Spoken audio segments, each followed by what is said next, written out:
출애굽기 2장은 가장 중요했던 부분이 모세가 스스로 건져내는 자로서 살겠다고 나섰던 내용입니다.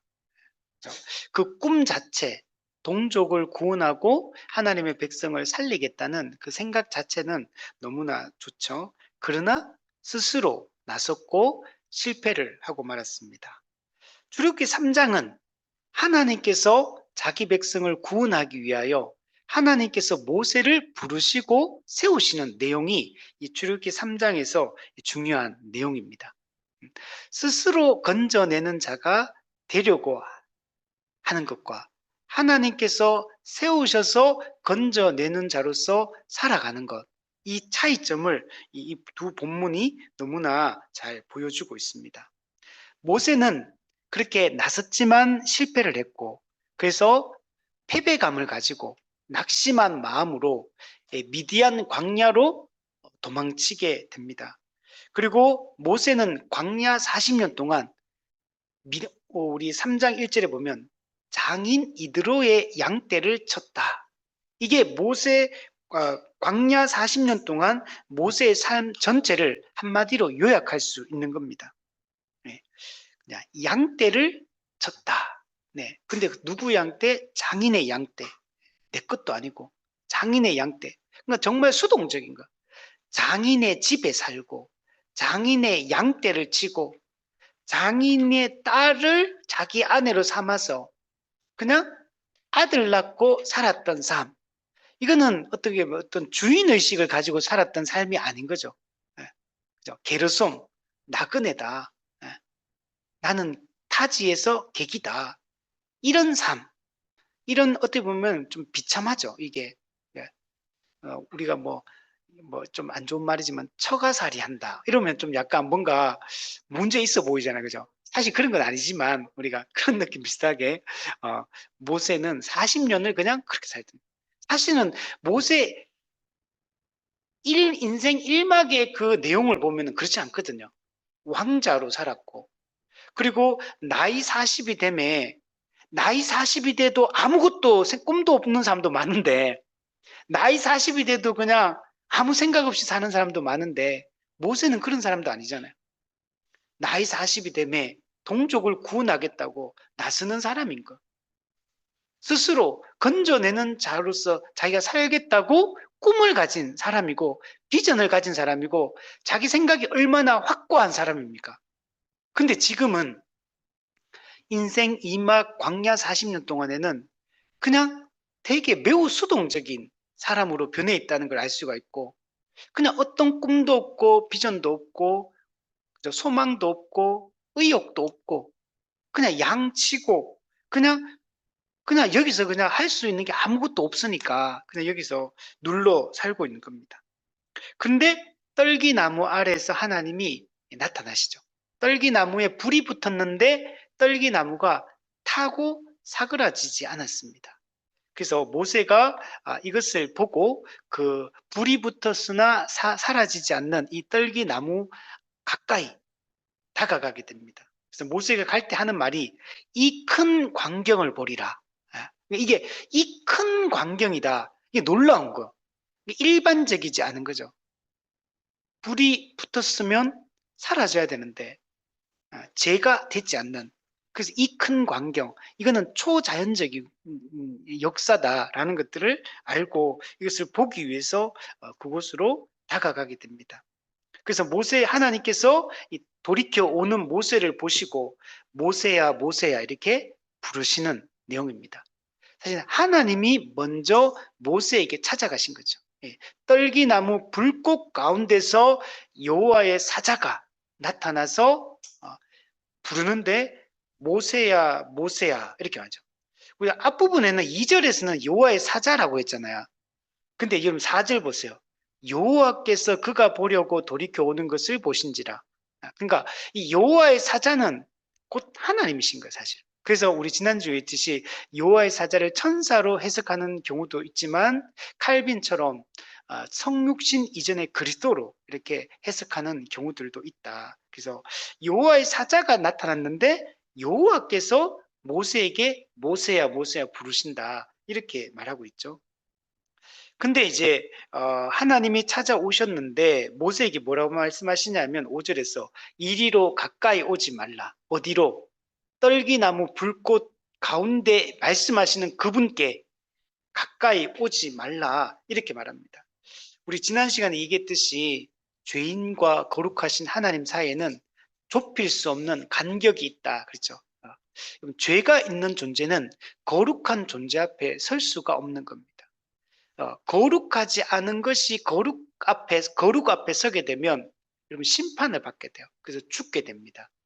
그래서 이리로 가까이 오지 말라 이렇게 말합니다. 내가 선 곳은 거룩한 땅이다.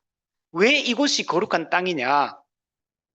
하나님이 이곳에 지금 임재하시기 때문에 거룩한 것. 거룩하신 분이 있는 그곳이 거룩한 곳이 되는 겁니다.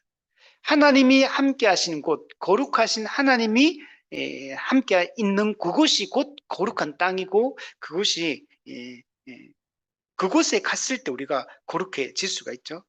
그래서 하나님이 우선은 이 거룩한 하나님 앞에 서기 위해서는 내 발에서 신을 벗어라. 신을 벗어야지만 거룩한 존재 앞에 설 수 있다라고 말씀하죠. 모세는 사실 여기서 보면 실제 몸도 지금 더러워요. 양치기를 얼마나 더러울까 옷이 그죠?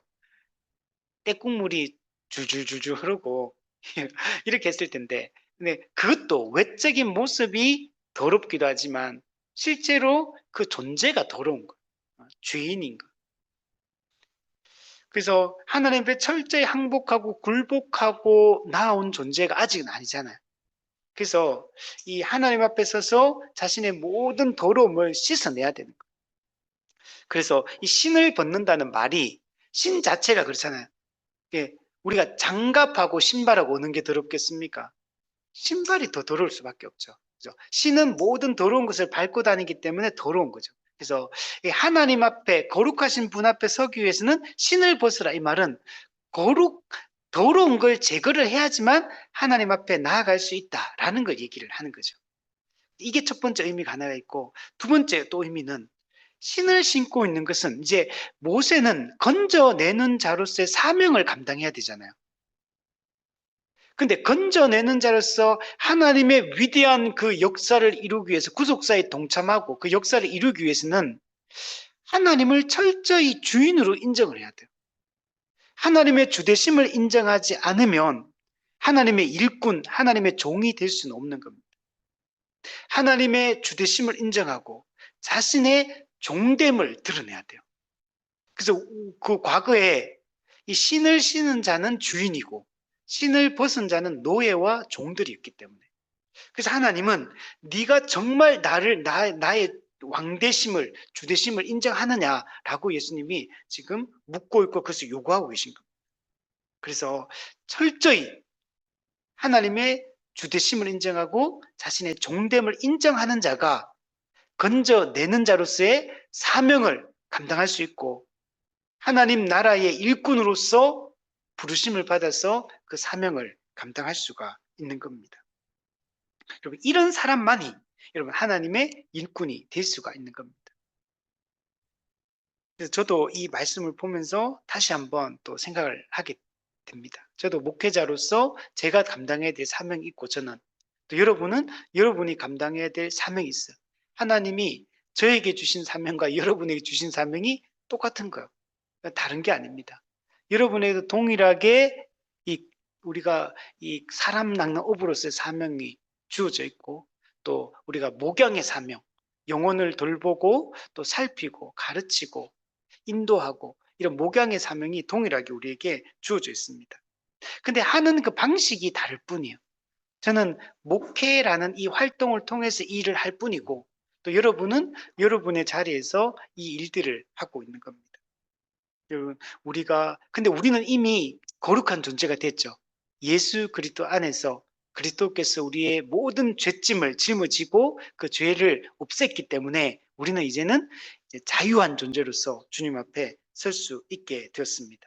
이제 그러면 우리가 이제 일꾼으로 우리가 정말 쓰임 받기 위해서는 주되심을 철저히 인정하는 삶을 날마다 살아가는 게 중요합니다. 우리는 이미 주되심을 인정하고 거듭났어요. 구원받았어요. 그러나 우리가 이미와 아직 사이에 있기 때문에 날마다 주되심을 고백해야 돼요.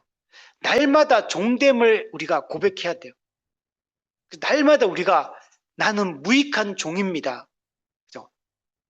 우리는 그리스도 안에서 자유함을 입었지만 그리스도의 종이라는 사실을 늘 기억하는 게 중요합니다. 우리가 거듭났다고 해서 늘 종됨을 고백하느냐? 그거는 또 아니거든요. 존재론적으로는 우리가 종이고 자유인이긴 하지만 또 살아가는 동안에는 끊임없이 우리가 주인처럼 행세할 때가 많거든요. 끊임없이 우리는 정말 내 영광을 나타내려고 하고 또 정말 내가 주인인 것처럼 이렇게 행동하고 이렇게 할 때가 많기 때문에 날마다 우리 자신을 돌아보는 게 중요합니다. 자, 그리고 나서 이제 6절 이하의 오늘 말씀도 우리 떨기나무 불꽃 가운데 나타나신 하나님과 모세의 대화의 연장선상에 지금 있는 겁니다. 그래서 6절부터는 12절 말씀을 보시면 중요한 얘기들 여기서 많이 해요. 우리 6절에 보면 나는 내 조상의 하나님이니 아브라함의 하나님, 이삭의 하나님, 야곱의 하나님이라. 모세가 하나님 배우기를 두려워하여 얼굴을 가렸다. 이렇게 얘기합니다. 하나님이 이 떨기나무 가운데 나타나셔서 이리로 가까이 오지 말라. 내 발에 신을 벗으라. 이렇게 명령하고 요구하시는 이 하나님 자신이 누군지를 밝히고 있습니다. 나는 내 조상의 하나님이다. 내 조상. 누구의 조상? 아브라함의 하나님, 이삭의 하나님, 야곱의 하나님. 여러분, 이 아브라함, 이삭, 야곱은 어떤 인물입니까? 이스라엘의 3대 족장이거든요. 이 족장은 어떤 사람이냐면 하나님과 이 언약을 맺은 사람들이에요. 하나님이 제일 먼저 아브라함에게 아브라함 언약을 주셔서 하나님 나라 회복에 대한 구체적인 약속을 아브라함에게 주시고 땅 자손 복에 대한 이야기를 주십니다.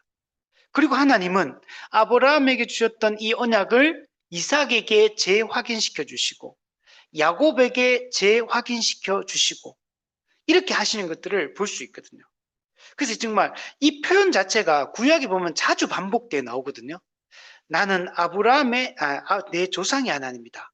아브라함의 하나님, 이삭의 하나님, 야곱의 하나님이다. 여러분, 이것은 뭘 강조하는 말씀이냐? 하나님 어떤 분이냐? 언약의 하나님이다. 이걸 강조하는 말이에요. 여러분, 이 구약 성경에는 우리가 언약 공식이라는 것도 있죠. 그러니까 언약과 관련된 여러 표현들이 있어요.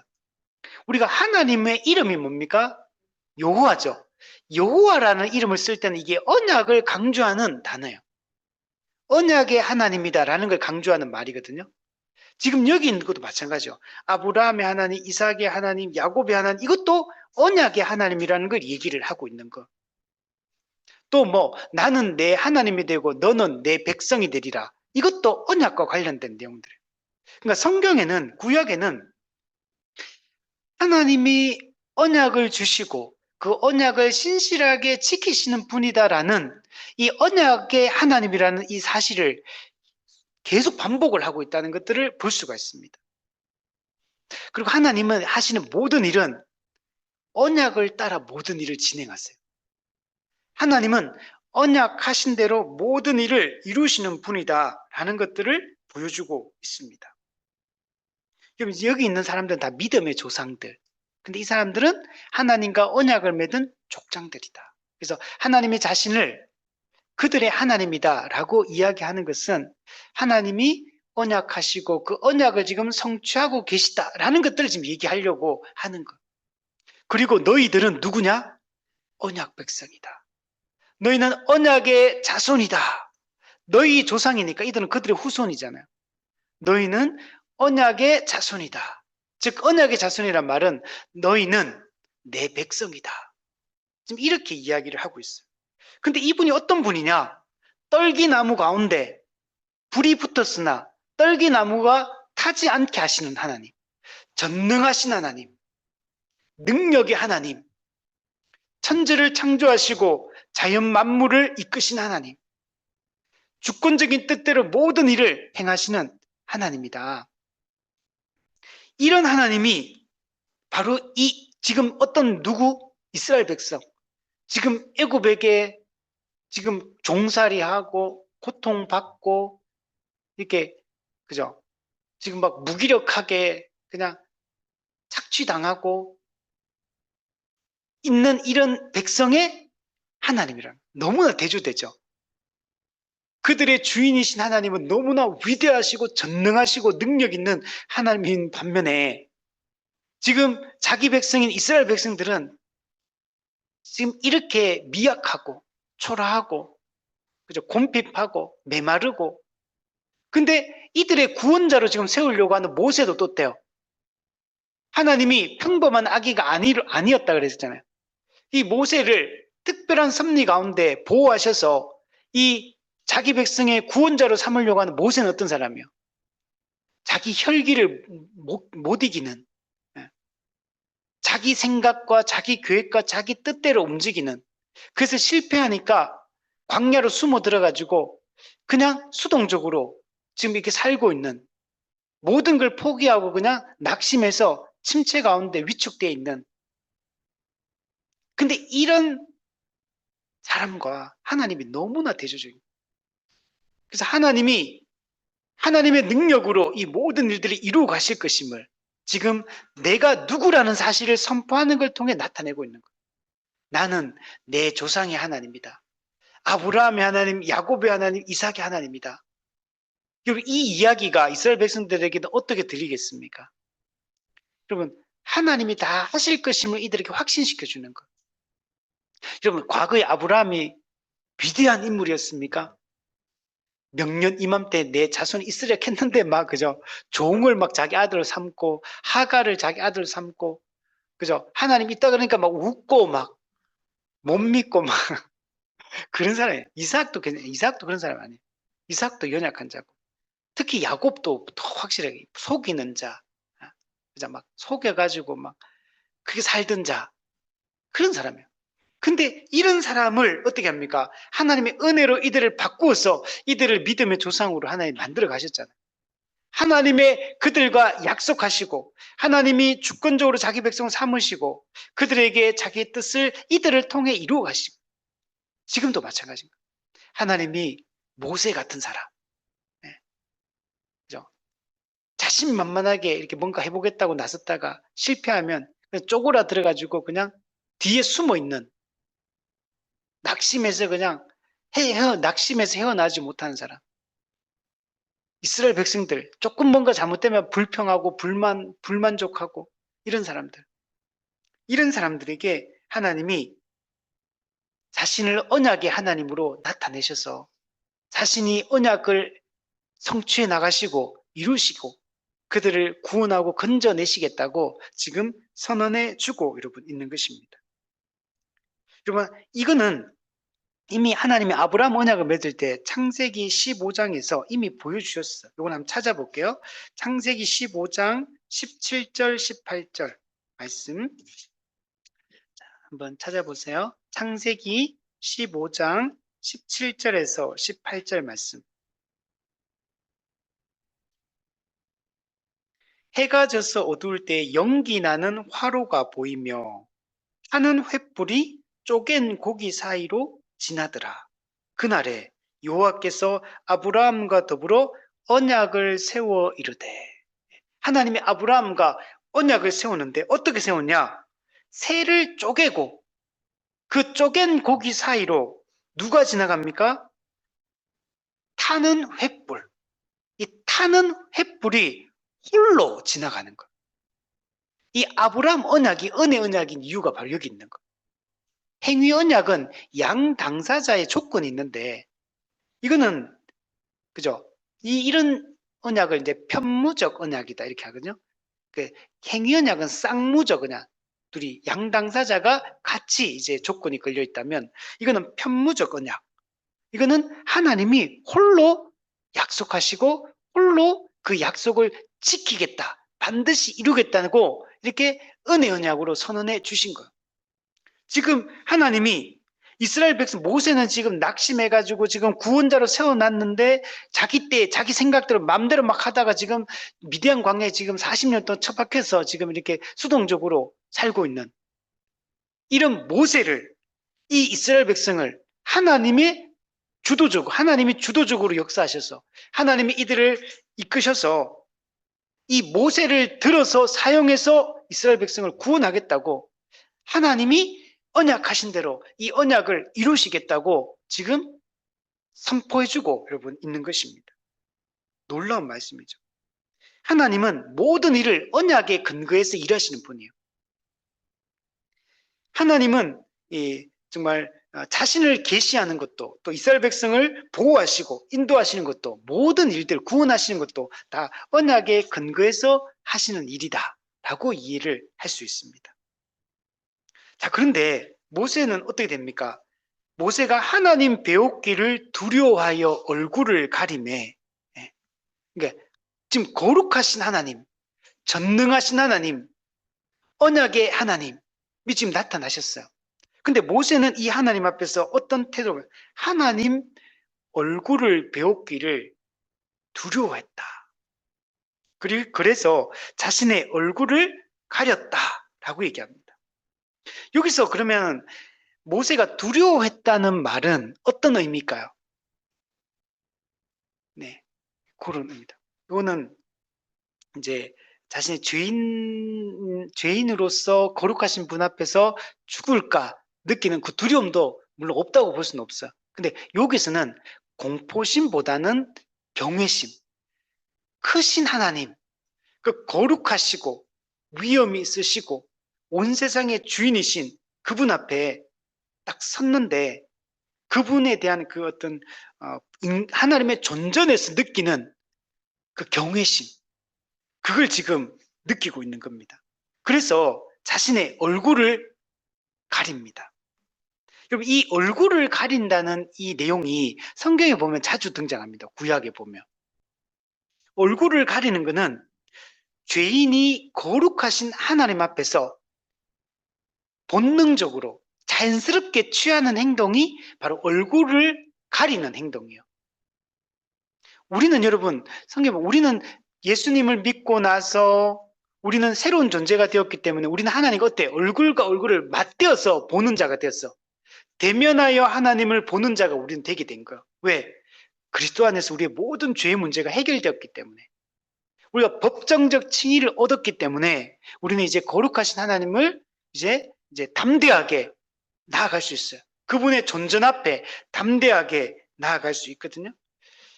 그러나 죄인은 하나님 앞에 그렇게 설 수 없죠. 그래서 이 얼굴을 가리고, 물론 아직 거듭나지 않아서 그렇다기보다는 이제 그냥 이 죄인이 거룩하신 분을 섰을 때 그 어떤 전형적인 태도, 그 모습을 지금 여기서 보여주고 있는 겁니다. 그러니까 자연스러운 행동이다라고 얘기할 수 있어요. 오늘 우리도 마찬가지예요. 우리도 거룩하신 하나님 앞에 섰을 때 그 엄청난 경외심, 엄청난 그분의 높으심 앞에서 그 위엄 앞에 우리가 떨 수밖에 없어요. 우리도. 물론 그건 공포심은 아니지만 그렇게 떨 수밖에 없습니다. 대표적으로 열왕기상에 보면 엘리야가 하나님이 지진 가운데도 계시지 않고 불 가운데도 계시지 않고 하나님이 세미한 음성 중에 하나님이 나타나십니다. 그때 모세가 그 세미한 음성으로 말씀하시는 하나님의 음성을 듣고 취하는 행동이 뭐냐면 얼굴을 가리는 거예요. 엘리야가. 그래서 엘리야가 듣고 겉옷으로 얼굴을 가리고 이렇게 표현하고 있어요. 또 이사야 6장에 보면 우리가 잘 아는 이사야 소명 장면입니다. 여기도 똑같아요. 여기 보면 이사야는 아니고 우시야 왕이 죽던 해에 주께서 높이 들린 보좌에 앉으셨는데, 즉 지극히 높으신 하나님이 보좌에 딱 앉아 있는데 그 옷자락이 성전에 가득했다. 하나님의 영광이 그 성전에 가득하다 이렇게 표현을 하고 있어요. 그리고 나서 그 보좌 주위에는 누가 있냐면 서랍들이 모시고 섰다. 서랍은 누굽니까? 천사들. 성경에 보면 천사 이름들이 많이 등장하죠. 그룹, 뭐 스랍, 뭐 그죠? 가브리엘, 미가엘, 루시엘, 뭐 이런 이름들이 막 등장하잖아요. 이 스랍은 어떤 천사입니까? 찬양과 관련된, 할 때 자주 등장하는 게 스랍이라고 표현을 많이 하거든요. 어쨌든 간에 우리 요한계시를 보면 하나님의 보좌 주위에는 천사들이 늘 거룩하다 거룩하다 거룩하다 하나님 찬양하는 그 천사들의 모습이 있거든요. 바로 이 장면도 동일한 장면 같아요. 하나님의 보좌 주위의 스랍들이 하나님을 찬양하는데, 스랍은 어쩌면 날개가 6이 있다. 날개가 6개의 날개가 있거든요. 그 둘로는 날아요. 그 둘로는 자기 발을 가립니다. 그리고 또 두 날개는 뭐 할까요? 얼굴을 가려요. 이게 천사가 하나님 앞에 서 있는, 그러니까 그 하나님의 그 높고 크심이 너무나 위대하고 대단하니까 그 하나님 앞에서 이 천사도 그냥 피조물에 불과하거든요. 거룩한 존재 앞에서 그냥 자기를 가리는 거예요. 이게 모습이거든요. 그러니까 지금 모세도 동일하게 그 거룩하신 그 하나님 앞에, 그 위엄 앞에 하나님 얼굴 배웁기를 두려워하여 그 얼굴을 가렸다. 이건 좋은 태도죠. 올바른 태도고 이런 태도예요. 그만큼 하나님은 얼마나 크신 분인가를 이게 보여주고 있는 거예요.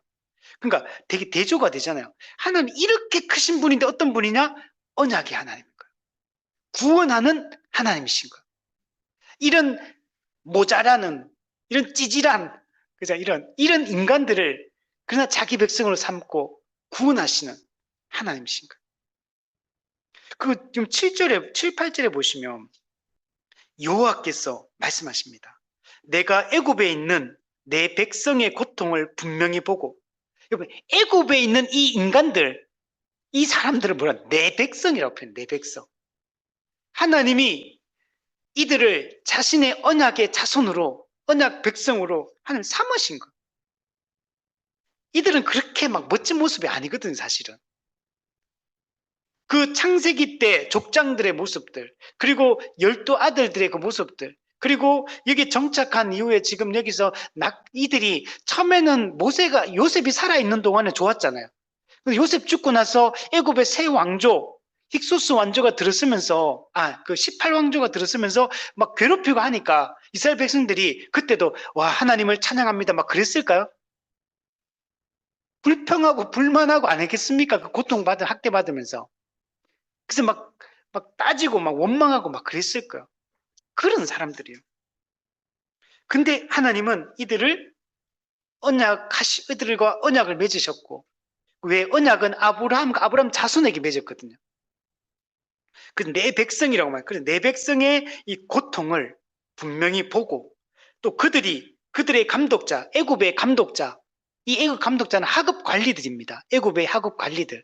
이 사람들 직접적으로 애굽 백성을 막 채찍질하고 때리고 벌 주고 막 고통을 가하는 그 사람들이에요. 그래서 이 사람들, 그리고 또 그 위에 있는 고위 관리들, 이 모든 명령 내리는 명령권자들, 그들로 말미암아 지금 부르짖어요. 이 부르짖는 건 어떤 겁니까? 너무 힘들어가지고 지금 부르짖는 거예요. 우리 그걸 잘 보여주는 게 5장 23절에 보시면 이스라엘 자손은 고된 노동으로 말미암아 탄식하며 부르짖었다. 탄식하며 부르짖는다. 그리고 24절에 보면 하나님이 그들의 고통 소리를 들으시고, 고통 소리, 신음 소리인가? 하나님은 이 이스라엘 백성들의 이 고통 소리, 신음 소리를 듣고 하나님이 이들의 찾아오시는 것. 또 그 근심을 알고 이들이 뭐 때문에 근심하고 뭐 때문에 괴로운지 하나님은 다 알고 계세요. 그리고 내가 내려가서, 하나님 내려가신대요. 어디로? 이 고통받는 자기 백성의 이 삶 속으로 내려오셔서 그들을 애굽인의 손에서 건져내고, 여러분 이때까지 400년 동안 종살이 했는데 아무도 못 건져냈잖아요. 근데 하나님이 직접 나서서 건져내겠대요. 근데 원래 이거 누가 건져내려고 했어요? 모세가 건져내려고 했었죠. 근데 실패했었죠. 근데 지금 하나님이 내려오셔서 건져내려고 하시는 거예요. 그리고 그들을 건져내서 어떡합니까? 그냥 아무데나 방치하고 내 이제 건져줬으니까 이제부터는 알아서 살아라, 이렇게 하는 게 아니라 그들을 인도합니다. 어디로? 아름답고 광대한 땅, 젖과 꿀이 흐르는 땅, 이 땅으로 인도에 드리겠대요. 이 땅은 가나안 7족속이 살고 있는 이 가나안 땅이에요. 이 땅은 어떤 땅이냐면 아름다운 땅이에요. 광대한 땅이에요. 젖과 꿀이 흐르는 땅이에요. 이 땅으로 그러니까 아름답고 광대하고 젖과 꿀이 흐른다. 이게 어떤 건지 잘 몰라도 그냥 봐도 이거 좋은 땅이구나. 와, 살기 좋은 땅이 있구나. 우리 생각 들잖아요. 이런 땅으로 하나님이 인도에 들이시겠대요. 이곳으로 데려가시겠대요. 하나님은 그 뭐죠? AS가 잘 되신 것 같아. 그냥 건져내기만 하지 않고 끝까지 이 땅까지 데리고 가는 것까지 그 땅에 정착시키고 그 땅에서 살 수 있도록 돕는 것까지 하나님 다 하시는 분이에요. 저는 이거 딱 장면 보면서 그냥 옛날에는 이 장면 이 7, 8절을 볼 때마다 하나님이 이 내용은 이제 예수님 그리스도의 성육신과 관련돼 있거든요. 그 관련된 이제 그 내용들인데 하나님이 직접 고통받는 인간 세상으로 고통받는 죄의 고통 가운데 있는 사람을 찾아오시겠다는 거잖아요. 이스라엘 백성에 지금 애굽에게 고통받는 이스라엘 백성에게 찾아오시겠다는 얘기거든요. 근데 이 역할을 이 구원자로서 하는 역할이잖아요. 이 원래 모세가 했던 일이거든요. 모세가 먼저 나서서 하려고 했던 바로 그 일이었던 거예요. 모세가 이스라엘 백성의 고통을 보았잖아요. 모세가 자기 백성이 동족이 고통받는 걸 보고 어떻게 합니까? 자기가 그들을 건져내기 위해서 모세가 전면에 나섰던 거예요. 모세는 자기가 히브리인으로서의 정체성을 가지고 살아왔었고 그리고 나이 40일 때까지 그걸 잊어버리지 않았어요. 어릴 때 젖대기까지 엄마와 함께 있으면서 그 들었던 그 히브리인으로서의 정체성, 하나님의 백성으로서의 그 정체성을 잊지 않고 살았던 거예요. 한 5살 되면 젖대잖아요. 아무리 늦어도. 근데 그때 배웠던 걸 지금까지 붙잡고 있는 거예요. 그리고 나이 40이 되잖아요. 나이 40이 얼마나 시간이 많이 지났습니까? 근데 이때 동족 구원의 그 뜻을 품고 자기가 나서는 겁니다. 지금 이 7, 8절의 내용은 모세가 40년 전에 하려고 했던 바로 그 일인 거예요. 근데 모세는 이 건져내는 자로서의 역할에 실패를 했습니다. 그럼 이 일은 사실은 건져내는 자의 이 일은 사실 모세가 할 수 있는 일이 아닌 거예요. 이거는 구원하는 일이잖아요. 그럼 구원은 누구에게 달려 있습니까? 하나님께 달려 있는 거예요. 여러분, 죄인은 스스로 구원할 수 없는 자인 거예요. 구원은 전적으로 하나님께 속한 일인 거예요. 근데 모세는 자신의 힘으로 구원하겠다고 했던 거죠. 그런데 이제 지금 모세는 실패했고 모세는 지금 광야에 지금 숨어 들은 거예요. 그리고 또 40년이란 40년 짧은 시간입니까? 긴 시간이에요, 40년이. 인생의 절정기 전부 다예요. 우리로 따지면 우리는 100살까지 산다고 생각하면 지금 이때는 우리보다 좀 더 오래 살았으니까 우리가 따져도 그죠? 우리 한 가장 절정기가 언제입니까? 한 30대. 30대, 40대, 50대 정도가 인생의 절정기 아닐까요?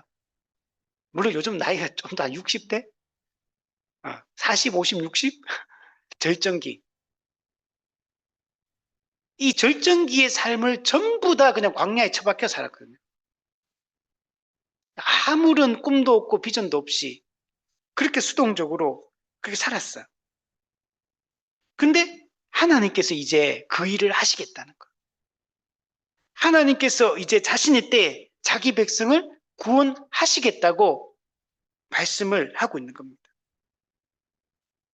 오늘 본문에 보면 애굽에 있는 내 백성의 고통을 분명히 봤어. 하나님은 자기 백성의 고통을 보시는 분이, 외면하는 분이 아니에요. 하나님은 불꽃 같은 눈동자, 특별한 관심을 가지고 자기 백성의 고통을 살피시는 분이에요. 우리 성경에 보면 하나님을 항상 살피신 하나님, 이렇게 표현을 많이 하거든요. 하나님은 자기 백성을 눈에서 이렇게 떠난 적이 없는 거. 늘 자기 백성의 시선은 자기 백성을 향하고 있는 거예요. 하나님의 시선은. 그리고 그 모든 고통을 보고 계신 것입니다. 여러분, 오늘 우리도 마찬가지죠. 우리는 때때로 이렇게 생각할 때 얼마나 많습니까? 하나님이 떠나셨는가? 하나님은 지금 무엇을 하고 계신가? 내가 이렇게 고통스러울 때 하나님 왜 응답하지 않으시는가? 하나님은 지금 내 상황을 알고 계실까? 하나님은 내 상황에 관심이 있으신가? 나는 지금 이렇게 고통스러워서 이렇게 울부짖고 있는데 하나님은 왜 응답하지 않으시고 하나님은 왜 이렇게 외면하시고 이렇게 하시는가? 그래서 하나님을 향해 우리가 원망할 때가 얼마나 많습니까? 그러나 하나님은 그런 분이 아닌 거예요. 우리의 고통을 보고 계시는 하나님. 그리고 하나님은 또 3절에 그 뒤에 보면 감독자로 말하면 부르짖음을 들어요. 그 근심을 알고 계십니다. 하나님은 누구보다도 우리의 모든 사정을 살피시고 알고 계십니다. 사람들은 몰라요. 그죠? 때로는 나도 내가 뭐 때문에 힘든지를 모를 수 있잖아요. 나도 그 힘듦의 이유를 모르고 내 근심의 근본적인 본질을 이해하지 못하고 살아갈 때도 많은데, 그리고 또 내가 누군가 다른 사람한테 이런 얘기를 해도 내 마음을 충분히 알아주고 내 고통에 공감해주고 이렇게 또 이렇게 도우려고 하는 사람은 없어요. 그죠? 그냥 사람의 위로라는 거는 되게 제한적이고, 그죠? 일시적이고 그런 것들에 불과하거든요. 근데 하나님은 우리가 뭐 때문에 신음하고 있는지 다 알고 있는 거예요. 우리 지난번에 얘기했잖아요. 아기가 이렇게 고통스럽게 울면 엄마는 아기가 어떤 울음인지 안다 그러잖아요. 그 신음소리를 듣는 거죠. 그죠? 우리 부모가 되면 그런 게 있어요. 애가 학교 갈 때 뭐 얼굴이 어두워. 그러면 하루 종일 마음이 찝찝해. 그죠? 자녀의 얼굴에 수심이 딱 있고 뭔가 걱정하고 뭔가 지쳐 이러면은 부모는 그게 근심이 되거든. 그 때문에 다 신경 쓰이고. 근데 자녀가 웃으면 부모도 기쁘거든요. 아무 문제 없구나. 행복하구나. 그러면 기쁘잖아요. 하나님, 근데 부모는 자기 자녀의 그 얼굴 표정, 눈빛 변화 이런 걸 알아채지만 남은 알아챌까요? 남은 몰라요. 가까운 사람은 좀 더 알잖아요, 아무래도. 남은 그 고통을 감지를 못 하거든요. 근데 하나님은 우리의 모든 고통을 다 알고 계세요. 우리가 하나님께 그것을 토해내지 않는다 하더라도 우리의 근심 소리, 신음 소리, 다 우리의 생각, 우리 마음에 있는 두려움, 불안함, 염려와 근심, 걱정 다 알고 계십니다. 또한 하나님은 그리고 이 근심을 안다는 게 그러니까 정말 이거는 이 안다 이 말이 야다라는 말이죠. 야다. 이 말은 그러니까 지식적인 추상적인 지식으로서 안다는 게 아니에요. 이거는 경험적이에요. 뼈아픈 경험을 통해서 내면 깊숙이 해서 그것에 대해서 속속들이 아는 거 이걸 안다라고 얘기하는 거. 나도 내 마음을 잘 모르고 남도 내 마음을 잘 모르는데 하나님은 내 마음을 깊이 이해하시는 분, 내면 깊숙이 속속들이 다 아시는 그런 하나님입니다. 그래서 하나님은 사랑하는 자기 백성을 위해서 뭐 하십니까? 8절 제일 은혜로운 구절. 내가 내려가서 하나님이 이 고통받는 애굽의 고통받는 이스라엘 백성들의 삶 속으로 내려오시겠다는 거. 하나님이 고통받는 자기 백성과 함께 하시겠다. 내가 이들의 삶 속에 직접 개입하시겠다. 이렇게 지금 말씀하고 있는 거예요. 이것은 죄인을 구원하기 위해서 이 땅에 인간의 몸을 입고 이 땅에 내려오신 예수 그리스도의 성육신을 예표하고 있는 거죠. 하나님은 그 성경에 보면 하나님이 우리를 구원하시고 우리를 이제 살리시는데 그 근본적인 하나님의 그 동의는 뭐냐면 긍휼이거든요. 긍휼. 불쌍히 여김. 긍휼 때문에 긍휼이 불붙는다. 예레미야도 보면 긍휼 때문에 그런 거예요. 하나님의 긍휼. 불쌍히 여기시. 예수님께서도 사람들의 유대인들 보면서 말하는 목자 없는 양 같음을 불쌍히 여긴다. 그래서 불쌍히 여긴다는 표현이 계속 많잖아요. 하나님은 우리를 불쌍히 여기사 내려오시는 것. 우리의 삶 속에 우리의 이 고통에서 우리를 건져내고 구원하기 위해서 직접 내려오시는 그런 분이다라고 말씀을 하고 있는 겁니다. 그리고 또 어떻게 하면 내려오시면 합니까? 애굽인의 손에서 건져낸다. 내려오셔서 건져내시겠다. 이 건져낸다는 이 히브리 단어는 구출한다 이런 뜻이에요. 구출한다. 고통받는 이스라엘 백성들을 구원하시겠다는 거예요. 고통의 그 장소에서, 고통받는 그 상황에서 건져내시겠다. 하나님 말씀하고 있는 겁니다. 예수 그리스도께서 이 땅에 오신 목적이 뭡니까? 우리를 이 고통 속에서 건져내기 위함이죠. 우리 요거는 한번 찾아볼까요? 우리 지난번에 갈라디아서 우리가 말씀할 때 갈라디아 1장 4절 말씀 우리 한번 펴볼까요?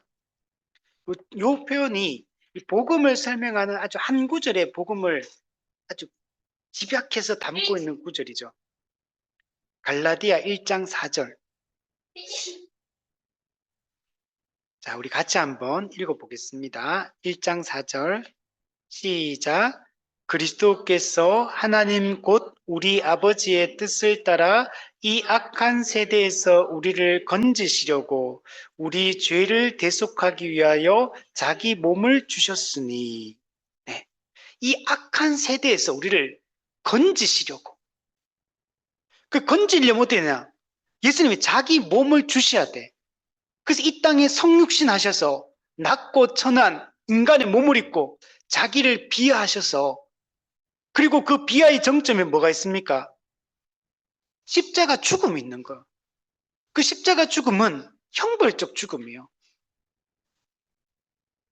대속적 죽음인 겁니다. 그래서 예수 그리스도가 이 땅에 오셔서 우리를 자기 몸을 주심으로 우리를 건져주신 거예요. 그래서 요한복음 1장에서도 말씀이 육신이 되어 우리 가운데 거하심에, 말씀이 육신이 되어 우리 가운데 거하시지 않으면, 그분이 우리 가운데 내려오시지 않으면 구원할 수 없는 거예요. 우리 지난번에 제가 종교 얘기하면서 그 얘기 했었잖아요. 우리는 죄의 구덩이에 빠져 있어요.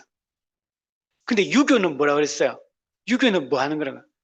네가 어떻게 하다가 그렇게 빠졌냐? 네가 뭘 어떻게 잘못했길래 네가 그 구덩이에 빠졌냐? 이렇게 정죄하고 비난한다. 불교는 어떻게 합니까? 스스로 한번 이렇게 힘내봐라. 힘을 써서 한번 나와봐라. 이렇게 하고, 기독교는 예수님이 그 구덩이 속으로 내려오는 것. 그 죄의 구덩이 속으로 내려오셔서 그분이 우리의 모든 죄짐을 짊어지고 우리를 건져주시는 거예요, 우리를. 이게 기독교인 거예요. 여러분, 신이 인간이 되는 게 어느 종교에도 이런 개념은 없어요. 신이 자신을 낮추는 법이 없어요, 신은. 물론 신은 원래 없지만, 수많은 우리 그 신들은 있지만, 많은 주와 많은 신이 있지만, 사실 다 인간이 만들어낸 거죠. 근데 어떤 신에 따른 종교의 신의 개념에서도 신이 자신을 낮추는 법이 없거든요. 근데 기독교는 신이 인간을 낮추는 거예요. 그죠? 천지를 창조하신 그분, 전능하사 천지를 만드신 그분이 인간의 몸을 입고 우리 가운데 내려오셔서 우리를 건져주시는 거예요. 그리고 히브리서 2장 14절 15절에 보면 성육신의 목적을 설명합니다. 그도 또한 같은 모양으로 혈과 육을 함께 지니심은 죽음을 통하여 죽음의 세력을 잡은 자 곧 마귀를 멸하시며, 자, 십자가 죽음을 통해 죄와 사망의 권세를 가진 마귀를 멸하기 위해서 예수님 이 땅에 성육신하신 것이고, 또 하나는 죽기를 무서워함으로, 왜? 이 심판에 대한 두려움을 가지고, 형벌에 대한 두려움을 가진, 그래서 한평생 죄의 종로로 타는 이 모든 자들을 놓아주기 위해서, 건져준다, 놓아준다, 똑같은 말이에요. 해방시킨다. 죄로부터 우리를 해방시킨다. 자유케 한다. 우리를 건져주기 위해서 예수 그리스도께서 성육신하셨다. 이렇게 말씀을 하고 있습니다. 또한 하나님은 직접 우리 삶 속에 내려오시고 우리를 건져주셔서 어떻게 합니까? 애굽 땅에서 가나안 땅으로 인도해 주는 거예요. 아름답고 광대한 땅, 젖과 꿀이 흐르는 땅. 이 땅은 어떤 땅이냐? 쉽게 이것을 데려간다는 말은 핵심은 뭐냐면 참된 안식을 주시겠다라고 말하는 거예요. 지금 이스라엘 백성이 애굽 땅과 지금 대조되고 있거든요. 애굽 땅에서 건져내어 가나안 땅으로 인도하겠다. 애굽 땅은 어떤 곳이요? 고통이 가득한 땅, 괴로운 땅. 이거는 세상을 상징하는 거예요. 죄에 속박되어서 종노릇하고 있는 이 세상을 상징해요. 여기는 고통이 가득한 곳이요, 괴로운 곳이요. 우리 철로역정에도 장망성, 장차 망할 도성 또는 멸망의 도시라고 표현해요. 이곳은 세상을 상징해요. 이 세상은 죄가 지배하는 곳이요, 사망이 지배하는 곳이요. 이곳에는 괴로워요, 고통스러워요. 여기는 평강이 없어요, 샬롬이 없는 곳이요. 안식을 잃어버린 땅이에요, 이 땅은, 애굽 땅은. 근데 하나님 이 땅에서 젖과 꿀이 흐르는 땅, 아름다운 땅, 그리고 광대한 땅이에요. 누구든지 용납할 수 있어요. 누구든지 이분을 믿고 따르기만 하면 그것을 우리는 참된 안식을 누릴 수 있는 그 땅이에요. 창세기 3장에서 인간이 타락하면서 안식을 잃어버렸거든요. 그 안식을 여자의 후손을 통해 안식을 회복시켜 주겠다고 말씀하신 거예요. 그리고 모형적으로 아브라함 언약을 통해서 구약에서 어떻게 그 참된 안식이 주어질 것인지 보여주고 있는 거예요. 그래서 하나 자기 백성을 구출해서 가나안 땅, 약속의 땅, 젖과 꿀이 흐르는 땅으로 인도해서 그곳에 뭐가 세워지냐면 성전이 세워집니다. 하나님이 영원히 그곳에 함께 하셔서 하나님으로부터 주어지는 그 안식과 평강을 누리며 살게 하시겠다고 말씀합니다.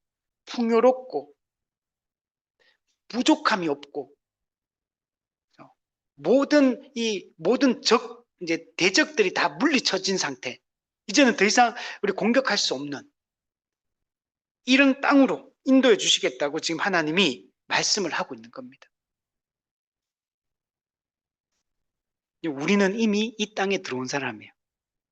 우리 예수 그리스도 안에서 이미 우리는 이 젖과 꿀이 흐르는 가나안 땅, 영적 가나안 땅에 하나님 나라에 이미 들어와서 살고 있어요. 우리 이미 임한 하나님 나라. 근데 아직은 좀 부족해요. 아직은 이게 완전히 성취가 되지 않았어요. 그래서 우리는 신랑 대신 그리스도께 다시 오셔서 이 나라를 완성하실 것을 소망하며 현재 살고 있는 겁니다. 그럼 우리의 소망은 뭐가 되어야 됩니까? 그 나라의 완성이 우리의 소망이 되어야 돼요. 그게 마땅한 거예요. 여기가 좋사오니 이렇게 되면 안 되는 거죠.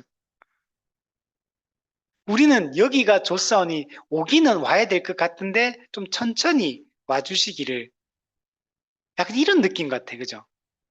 사실 그렇지 않거든요. 우리는 날마다 뭐야 돼? 요한계시록 마지막 끝이 뭔지 아십니까?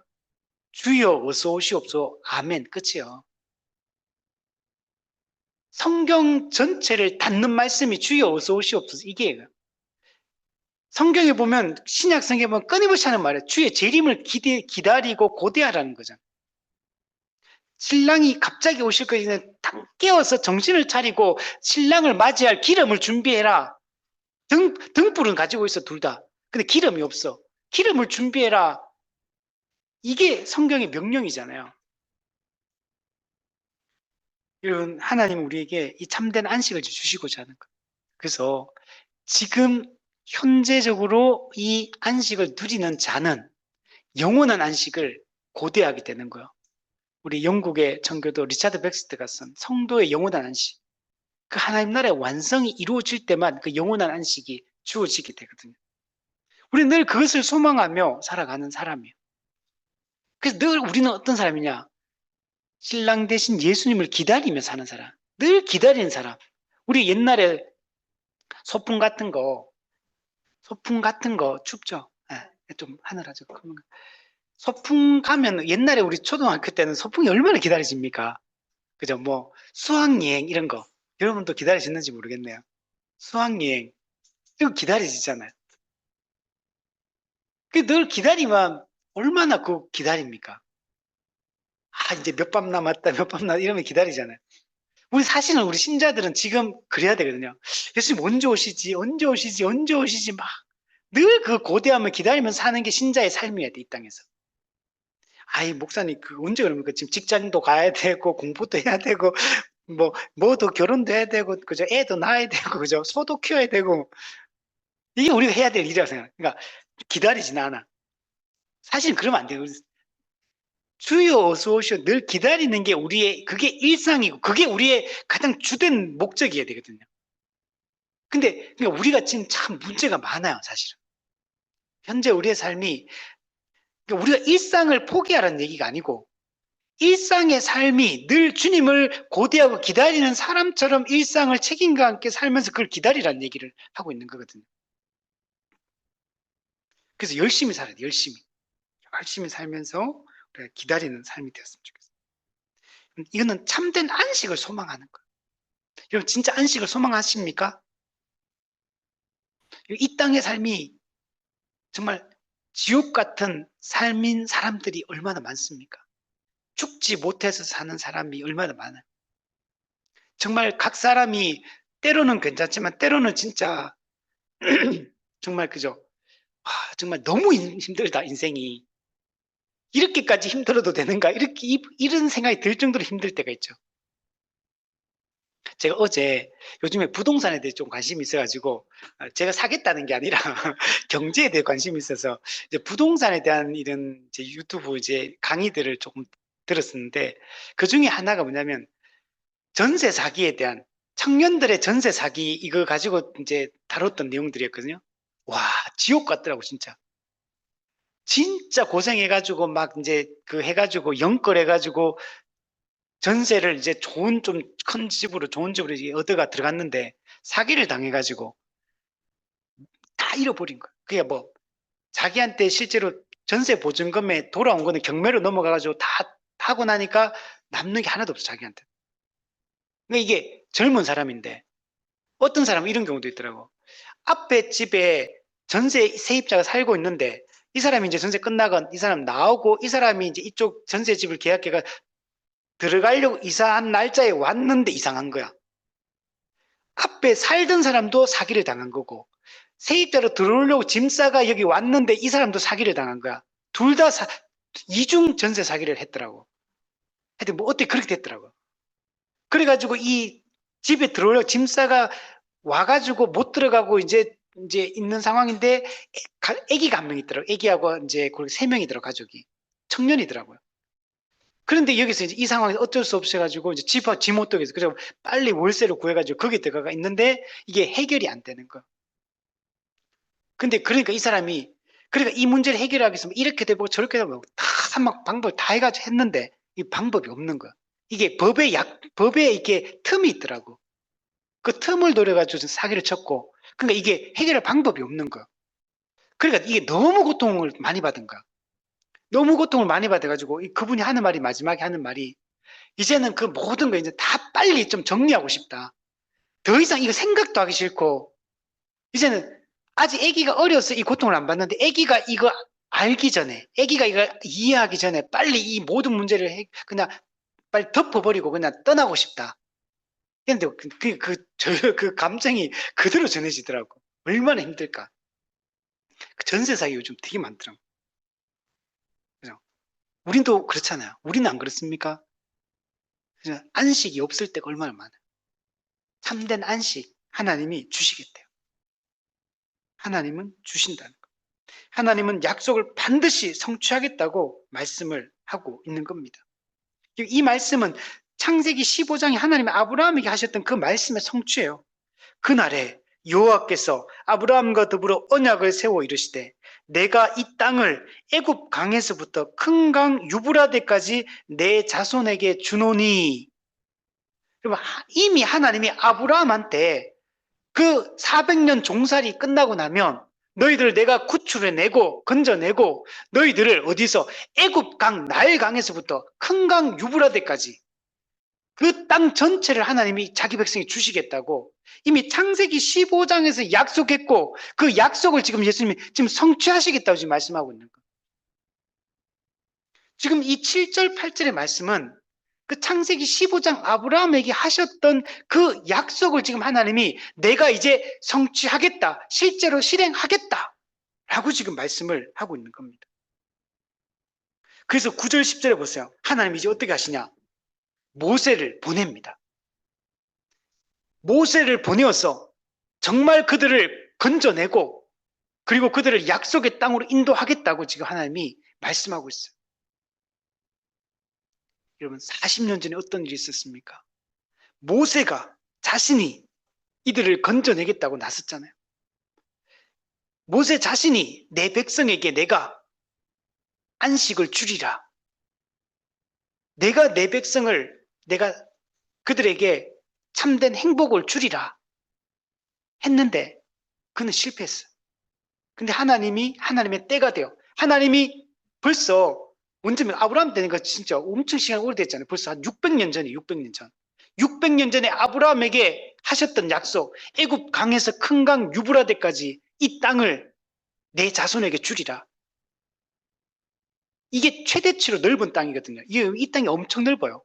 지금으로 따지면 이스라엘 땅, 그 위에 레바논, 지금 현재 시리아, 그 다음에 지금 현재 이라크, 이쪽 땅을 다 준다는 얘기예요, 지금. 땅이 엄청 넓어, 그 당시로 보면. 하나님이 약속의 땅, 약속의 땅, 하나님의 나라로 이렇게 삼으셨던 그 땅 전체를 다 주시겠다는. 구약에 보면 나중에 이게 다윗과 솔로몬 시대 이 땅 전체를 얻게 됩니다. 그래서 그 시기가 하나님 나라가 모형적으로 완성되었다라고 말하는 거예요. 그리고 그때는 그 다윗 시대, 그 솔로몬 시대가 되면 그 땅을 거의 다 정복을 합니다. 물론 다윗도 다 모든 걸 하지 못했는데 나중에 솔로몬 때 다 이루어져요. 다 이루어지는데 그때 각 주변에는 성들이 막 세워져요. 성을 건축하고 궁궐을 건축하고 막 엄청 강대해집니다. 이스라엘 나라가. 강대해지고 군사력이 막 세계 짱. 여러분, 그 당시에 여러분 제국들이 다 애굽도 힘이 없어요. 그 당시에. 주변에 있는 제국들이 다 약화되어 있는 상태야. 그때 누가 제일 강대국이냐? 이스라엘이 제일 강대국이야. 군사력 제일 세고 그리고 백향목을 평지의 뽕나무처럼 여기고 은과 금을 길거리 돌같이 여기고 그때가 군사력도 엄청 강하고 군사력 강하고 그 다음에 부유하고 그리고 땅이 넓고 그리고 아무도 침략을 못해. 이길 수 있는 존재가 없어요. 그게 하나님 구약에서 다윗 왕국, 솔로몬 왕국, 하나님 나라 완성된 모습을 모형적으로 거기서 보여주고 있는 거예요. 지금 그 꿈을 이루기 위해서 지금 하나님이 지금 첫 삽을 뜨겠다는 거예요. 지금 한마디로 얘기하면. 그죠? 공사 시작, 이제 삽 뜨고 테이프 끊는 거예요. 테이프 지금. 끊고 이제 공사 시작 하겠다는 거예요. 그리고 이 일을 하기 위해서 하나님이 제일 먼저 하셨던 일이 뭡니까? 이스라엘을 구원할 구원자를 준비하는 일을 하셨던 거예요. 그게 2장부터 나왔잖아요. 애굽 왕이 이스라엘 백성을 죽이려고 하는 그때 모세를 하나님이 놀라운 섭리로 살려서 그래서 이 건져내는 자로서의 삶을 지금 살게 하겠다고 하셨고 그 일을 시작하시는 거예요. 지금 모세에게 찾아오셔서 이제는 내가 너를 불러서 내가 너에게 권세를 주어서 권위를 주고 내가 너를 통해 내 백성을 구원하겠다. 그러니까 뭐랍니까? 19절에 이제 가라. 이제 가라. 또 뒤에 10절에 보면 이제 내가 너를 바로에게 보내어 내 백성을 인도하여 내게 하겠다. 여러분, 이 얘기를 모세가 들었을 때 어떤 느낌이었을까?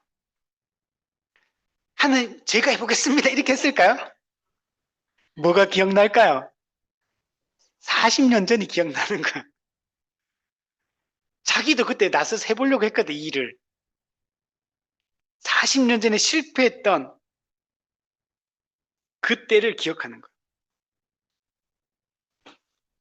하나님은, 그러니까 자기 스스로가 나설 때 모세는 뭘 의지했습니까? 자기를 의지한 거죠. 자기의 능력을 의지한 거, 자기의 지혜를 의지한 거, 자기의 힘을 의지한 거. 애굽의 학술과 지혜를 배워서 그것을 의지하는 거. 그래서 자기가 자기 힘으로 해보려고 했는데 그때는 실패할 수밖에 없는 거. 여러분, 구원은 자기가 할 수 없는 일이에요. 스스로 구원할 수가 없어요. 구원은 전적으로 하나님이 하시는 일입니다. 여러분, 하나님이 자기가 나서는 게 아니라 하나님이 세우셔야 되는 거. 하나님이 세우셔서 하나님의 꿈을 주시고 하나님이 주신 능력으로 그 일을 감당하는 거예요. 하나님이 모세를 보내는 거예요. 임명하는 거예요. 자기가 제가 해보겠습니다가 아니고 하나님이 임명하시는 거예요. 특별한 사명을 위해서 하나님이 모세를 부르셔서 파송하시는 겁니다. 애굽의 압제에서 이스라엘을 해방하기 위하여 하나님이 모세를 택하시고 부르시고 보내시는 겁니다. 우리 이걸 믿어야 돼요. 하나님이 지금 모세를 보내는 곳이 어디냐? 모세의 생명을 찾는 바로 왕이 바로 앞이에요. 모세를 죽이려고 하는 당시 최고의 권력자, 최고의 권세를 가진 바로 왕에게 보내는 겁니다. 이 바로는 온 세상을 대표하는 세속 권력의 상징이에요. 이거는 마귀 악한 세력의 이게 상징이에요, 상징. 악한 영적 세력의 어떤 상징적 존재가 이 바로인 겁니다. 과거에 이 바로 앞에 서야 돼, 지금 모세는. 40년 전 기억나겠죠? 바로의 낯을 피하여 미디안 광에 숨었거든요. 바로의 낯을 피했거든요. 무서워가지고, 두려워가지고, 공포심을 느끼며. 근데 지금 하나님은 그 바로 앞에 모세를 지금 세우는 거예요. 여러분, 자기 스스로 바로 앞에 서려면 두려워요. 자기 스스로 세상 앞에 서려면 두려워요. 그러나 하나님이 세우시면 바로도 두렵지 않고 세상도 두렵지 않고 마귀도 두렵지 않은 거예요. 하나님이 함께 하시기 때문에 하나님이 세우셨기 때문에 우리는 하나님의 권위를 덧입어서 그 앞에 탁 서는 거예요. 두렵지 않은 거예요. 우리 옛날에 그 만화 이런 거 보면 어떤 애가 약한 애가 막 두드려 맞잖아요. 근데 뒤에 자기 아빠가 탁 서 있고 형이 탁 서 있으면 와가 막 큰 소리 치고 이렇게 하듯이 하나님이 탁 서 있기 때문에 하나님이 배후에 서서 계시기 때문에 할 수 있는 거예요. 그래서 11절에 그러나 모세는 보세요. 내가 누구에게 바로에게 가며 이스라엘 자손을 애굽에서 인도하여 내리까? 어때요? 모세 계속 빼요. 자꾸 40년 전의 기억 트라우마가 자꾸 생각나거든. 실패의 그 경험. 그 자기 스스로 구원해보겠다고 나섰는데 그때 실패했거든요. 건져내는 자의 삶을 살겠다고 1차 시도했는데 실패했거든요. 그리고 그 당시 어땠습니까? 아무도 자기를 알아주질 않아. 자기는 동족을 구원하기 나선 동족도 자기를 인정 안 해줘. 아무도 자기의 수고와 그 마음을 알아주는 사람이 없어. 그리고 막 전부 다들 막 죽이려고 막 달라들고. 그러니까 모세는 나름 상처를 받은 거예요, 마음에. 자기는 공정하게 정말 자기 동족을 삶을 위해서 자기는 자기를 희생하면서 나서서 했는데 아무도 인정을 안 해줘. 그리고 오히려 막 욕하고 죽이려고 하고 달라들고 그러니까 마음에 상처를 입은 거야. 트라우마가 생긴 거야. 실패에 대한 두려움. 지금 모세는 내가 누구에게 이 말이 과거에는 내가 낸데 이런 생각이었거든요. 나는 나다 뭐 이렇게 하면서 이런 자신만만함이 있었는데 지금은 내가 누구이기에 마음이 쪼그라들어 있는 거예요. 위축되어 있는 거예요. 지금 모세는 40년들의 실패의 경험에서 전혀 헤어나오지를 못하고 있어. 과거의 트라우마에 완전히 지금 사로잡혀 있는 거예요, 지금. 여러분, 내가 누구의 이 말 속에는 일종의 겸손의 마음도 있어요. 과거에는 또 이게 막 자신만만하고 막 자신감이 넘치고 막 어쩌면 이런 어떤 약간 교만한 이런 사람이었다면 지금은 그 모든 게 깨졌거든. 그러니까 광야 사임 하나님 훈련과 준비, 하나님이 그냥 광야에 탁 그냥 묵혀가지고 이제 푹 썩을 때까지 이제 기다리신 거지, 하나님이. 자기 힘을 쫙 뺄 때까지. 이제는 하나님 앞에 하나님이 뭐라고 말씀하면, 예, 제가 하나님 뜻대로 하겠습니다. 순종하겠습니다. 이렇게 할 수 있는 사람으로, 겸손한 사람으로.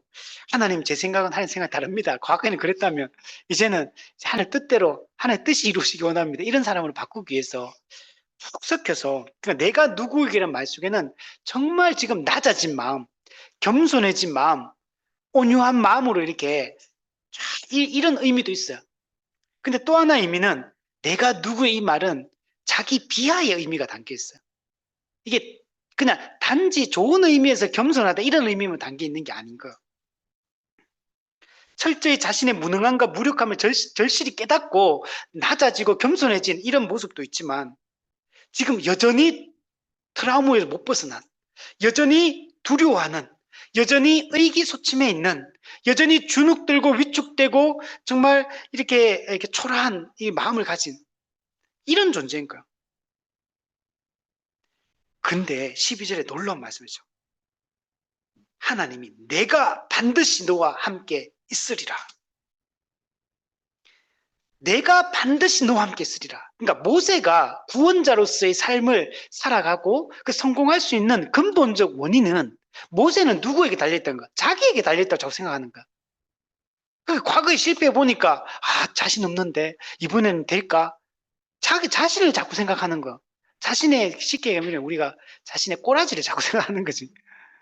자신의 그 주제를 보니까 나 같은 인간이 내가 뭘 할 수 있겠느냐. 과거에도 실패했는데 또다시 내가 할 수 있겠느냐. 여전히 이런 생각을 가지고 있는 거야. 근데 하나님은 그렇지 않은 거야.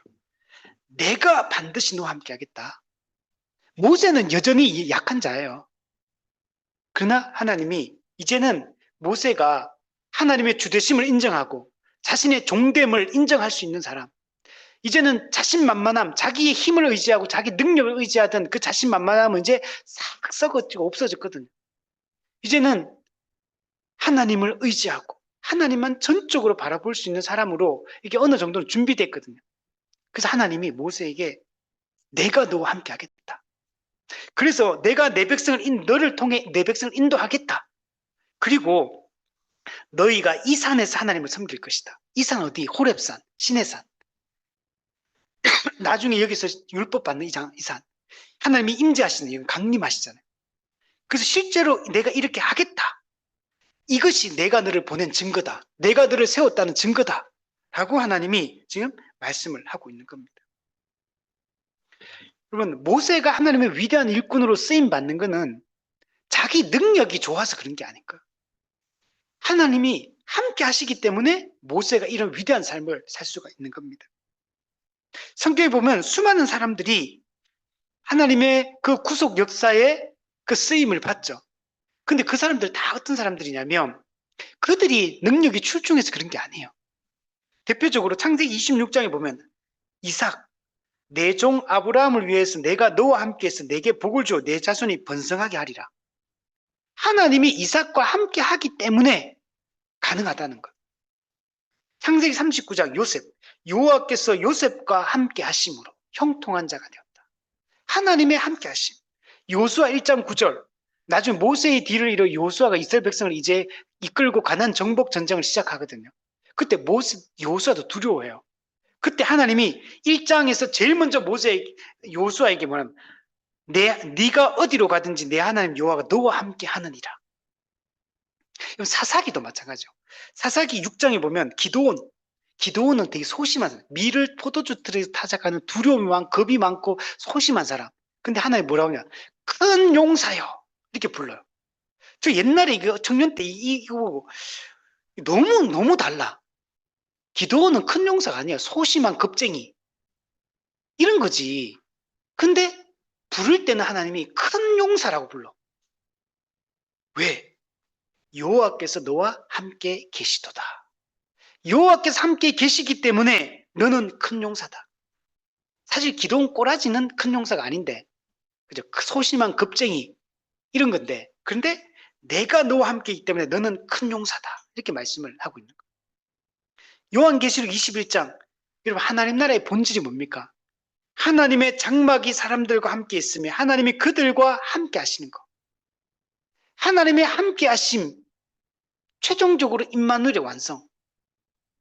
이게 하나님 나라 이룬 모습이거든요. 우리 이 땅을 살아갈 때도 마찬가지요. 우리는 우리의 힘으로 싸우는 게 아니에요. 여러분, 바로 당시 최고의 제국, 최고의 그 왕, 최고의 권력자, 아무도 거기에 반항할 수 없는. 근데 그 세속 권력의 그 정점에 서 있는 사람에게 모세의 개인으로 봤을 때 그 설 수 있는 존재가 아니에요, 모세는.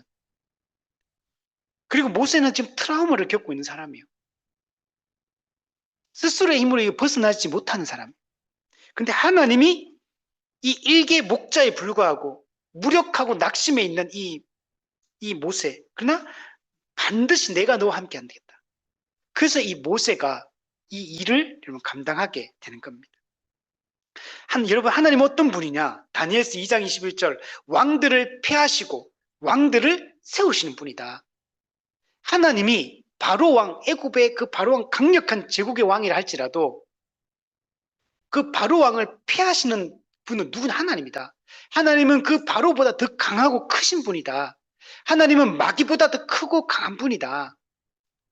그 하나님이 우리와 함께 있을 때, 하나님이 우리를 그 구속 역사에 동참시킬 때, 우리는 그 하나님을 의지하고 우리 나가면 되는 거예요. 오늘 우리도 우리의 삶 속에도 하나님이 지금 모세에게 역사하셨던 것처럼 오늘 우리와도 함께 하십니다. 우리가 그걸 믿고 갔으면 좋겠어요.